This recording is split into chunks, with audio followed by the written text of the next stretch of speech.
रोप उपटायला घेतलं. रोप उपटायला चालू केलं आणि चालू करून बारीक बारीक चिरकळ्या फाडल्यात असल्या जुन्या पाणी साड्याच्या.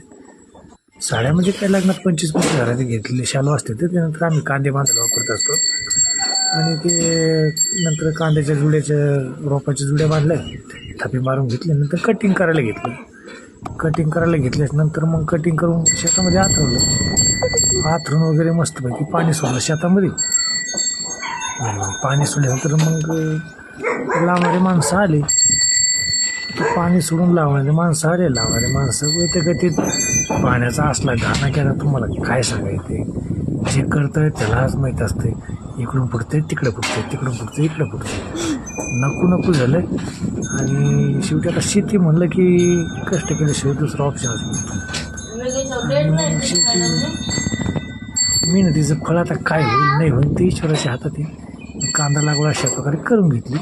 खूप मेहनतीचं काम आहे, खूप त्रास होतो.